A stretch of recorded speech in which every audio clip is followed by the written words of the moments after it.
नमस्कार दोस्तों, मैं करण सिंह धनखड़। दोस्तों, आज की वीडियो शुरू करने से पहले एक छोटी सी चंद सेकंड की एक वीडियो आप देख लीजिए, फिर बात करते हैं। देखिए, प्रधानमंत्री जो बात कह रहे हैं वो लोकतंत्र के विरोध में है।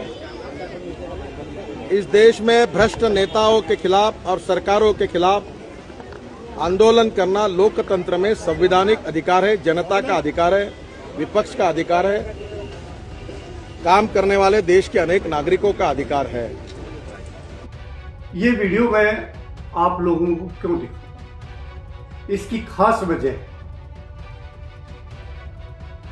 जब कांग्रेस की सरकार थी तब भी जनता मैदान में थी, और आज बीजेपी की सरकार है तब भी जनता मैदान में है।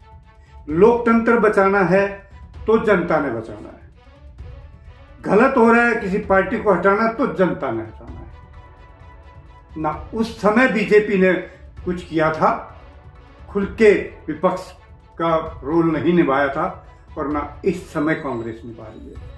यानी इनका एक वो कितने के मतलब टाई हो गया है, टाई कर लिया है इन्होंने। फ्रेंडली मैच खेल रहे हैं ये लोग। जंतर मंतर पर आमरण अनशन चल रहा है। पहले सोनम वांगचुक जी का चला, अब वहां पर बच्चे बैठे हैं। दूसरी पार्टियां जा रही हैं, नेता जा रहे हैं, कार्यकर्ता जा रहे हैं, लोग जा रहे हैं, आम जन वहां पहुंच रहा है। लेकिन कांग्रेस नहीं। क्यों? क्योंकि कांग्रेस पहले भी जन विरोधी थी, आज भी जन विरोधी है। और बीजेपी पहले भी जन विरोधी थी, आज भी जन विरोधी है। अब सोच रहे होंगे कि भी करें तो करेगा ऑप्शन इस देश में, क्योंकि देश बहुत बड़ा है, कम से कम 3 पार्टियां चाहिए, 2 नहीं। ट्रायंगुलर जब तक यहां पर जो है ना फाइट नहीं होगी, तब तक ये ऐसे ही टाई करते रहेंगे।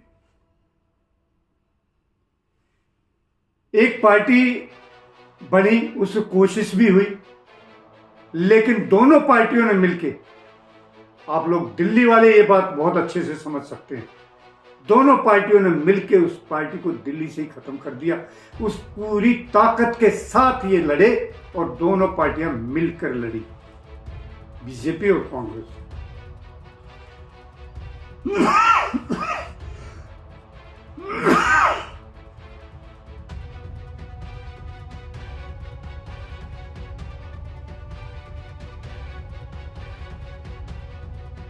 यही वजह है जो मैं कह रहा हूं कि ये दोनों पार्टियां मिली हुई।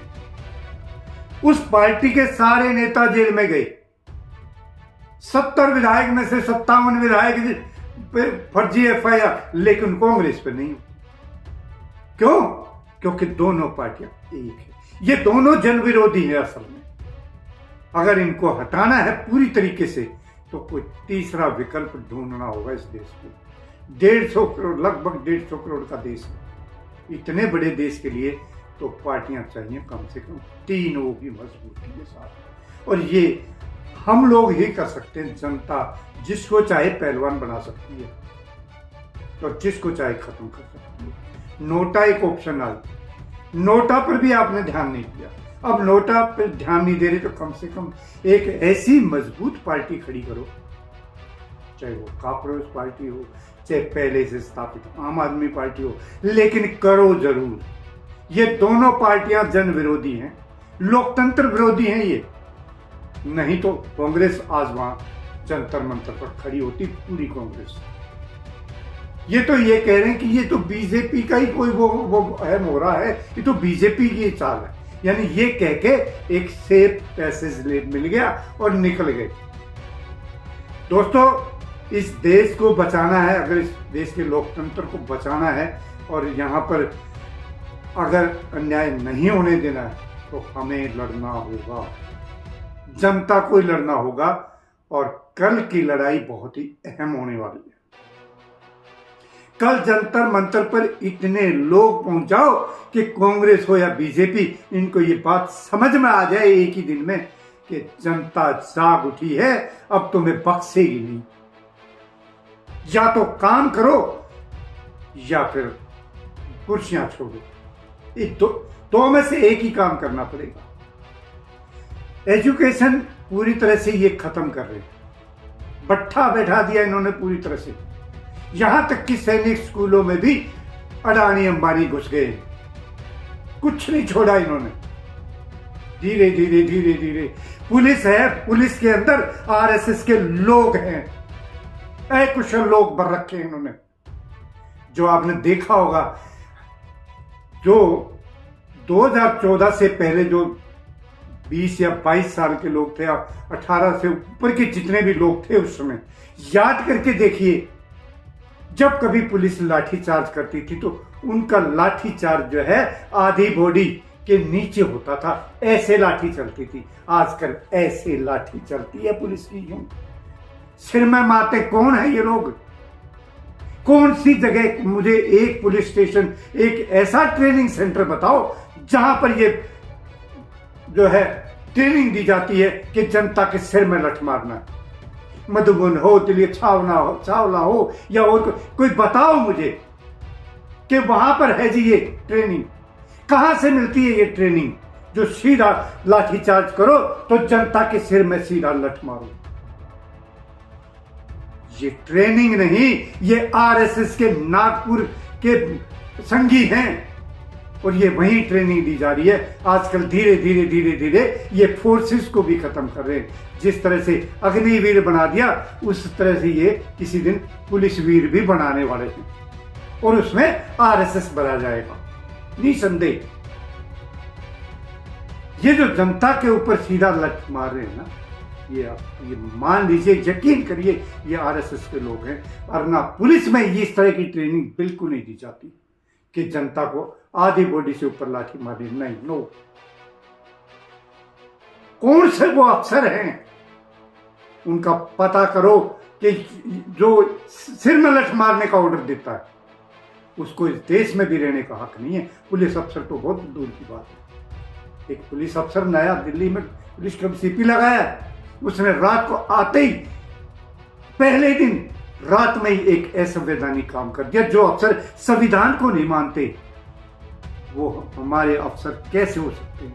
वो जनता के सेवक कैसे हो सकते हैं? वो तो इन नेताओं के सेवक हैं, इन जजों के सेवक हैं जो गलत डिसीजन देते हैं, जो सरकार के साथ बंधे हुए हैं रस्से में, एक हम तुम एक डोरी से बंधे हों। ये काम जजों का है आज के दिन, इस देश को बर्बाद करने में खाली। और मीडिया कहां है? मीडिया 2011 में मीडिया ने बहुत हाईलाइट किया था उस आंदोलन को, और आज का आंदोलन उससे 3 गुना 4 गुना बड़ा है। लेकिन वहां पर कोई मीडिया, किसी आप टीवी चैनल खोलो अपने घर के, कि कोई खबर आती है क्या? वहां पर कितने लोग हैं, कितने दिनों से चल रहा है, कोई खबर दे रहा है उसका? मीडिया खबरें छुपाने के सरकार से पैसे लेता है, ना कि इस देश को खबरें बताने के पैसे। जो एंकर गीत गाएगा सरकार के, जो खबरों को, सही खबरों को छुपाएगा, वही नौकरी करेगा, वरना तो जो है सीधा चैनल से बाहर, चाहे वो कोई भी हो। महिला हो, अभी निकाल दी गई है बहन गरिमा सिंह, महिला हो पुरुष हो, इनको कोई मतलब नहीं, इनको चाहिए अपना गीतकार। बड़ी स्पष्ट बात। इसलिए दोस्तों समय आ गया कि सबके सब निकलो घर से बाहर। मेरी ये अपील है पूरे देश से कि निकलो बाहर मकानों से, जंग लड़ो बेईमानों से। आ जाओ जंतर मंतर पर, जो बहुत दूर हैं वो अपने वहीं पे अपने प्रदेश में डीसी ऑफिस के सामने, जिलाधीश के दफ्तर के बाहर, वहीं जंतर मंतर बना दो। देश को बचाना है, ये महान देश है, महान रहना चाहिए। इन चंद जो है घूसखोर, चंद बेईमानों के वजह से इस देश का नाम खराब नहीं होना चाहिए। पूरे दुनिया का मीडिया की भी आज नजर है कि देश में हो क्या रहा है। एक ऐसा प्रधानमंत्री जो कभी जो है प्रेस कॉन्फ्रेंस ही नहीं करता, वो जो कहे वो सही। गजब कमाल का प्रधानमंत्री चुना है आप लोगों ने। समय रहते ये हिंदू तो की अफीम खानी छोड़ दो और देश के बारे में सोचो, देश को बचाओ। इससे ज्यादा मैं आप लोगों को कुछ नहीं कहना चाहता। इसी के साथ ही मैं अपनी वाणी को दूंगा विराम। जय हिंद साथियों, जय भारत। एक बार फिर अपील करता हूं कि जंतर मंतर आ जाओ कल शादी।